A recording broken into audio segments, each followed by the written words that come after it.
അപ്പോൾ നമ്മൾ ഇന്നൊരു മാംഗോ സോർബറ്റാണ് ഉണ്ടാക്കുന്നത്. ആക്ച്വലി സോർബറ്റ് പറഞ്ഞ കഴിഞ്ഞിട്ട് ഐസ്ക്രീമാണ്. സോ നമുക്കത് ഉണ്ടാക്കാം. ഫസ്റ്റ് നമ്മൾ മാംഗോ നന്നായി നല്ലപോലെ മുറിച്ചിട്ട് ഫ്രീസറിൽ ഓവർനൈറ്റ് വെക്കണം. സോ കണ്ടോ ഇതുപോലെ ഫ്രീസറിൽ വെക്കണം. ഓവർനൈറ്റ് ആണ് വെക്കേണ്ടത്. ഞങ്ങൾ 2 മാംഗോസ് ആണ് എടുത്തിരിക്കുന്നത്. ഓക്കെ, ഇത് ഓവർനൈറ്റ് വെക്കണം. അപ്പോൾ നമുക്ക് നാളെ കാണാം. Bye guys. അപ്പോൾ നമ്മൾ ഒരു ദിവസമല്ല 2 ദിവസം ഞങ്ങൾ വെച്ചു. ബിക്കോസ് ഞങ്ങൾ മടിയായതുകൊണ്ടാണ് 2 ദിവസം വെച്ചത്. അപ്പോൾ നമുക്കിനി ഇത് നേരെ ഒരു ബ്ലെൻഡറിലേക്ക് മാറ്റിയിട്ട് കുറച്ച് ഷുഗർ കൂടി ചെയ്തിട്ട് നമുക്കൊന്ന് ബ്ലെൻഡ് ചെയ്തെടുക്കാം. ഗൈസ്, അച്ഛനും അമ്മ ചേച്ചിയും കൂടിയിട്ട് നമ്മൾ ഫ്രീസറിൽ വെച്ച മാംഗോനെ ആ പ്ലേറ്റിൽ നിന്ന് എടുക്കുകയാണ്. കണ്ടോ, നമ്മൾ കുറച്ച് പാലും കൂടി ആഡ് ചെയ്തിട്ടുണ്ട്. അപ്പോൾ കുറച്ചുകൂടി ഈസി ആയിരിക്കും ബ്ലെൻഡ് ചെയ്യാൻ. ഇത് കുറച്ച് നേരത്തേക്ക് ഫ്രീസറിൽ വെക്കണം, എന്നാലേ നമുക്കൊന്ന് ഐസ്ക്രീം ഇതുപോലെ ആവുള്ളൂ. ഇത് കണ്ട.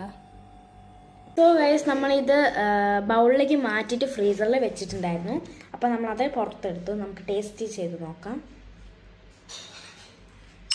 കണ്ടോ,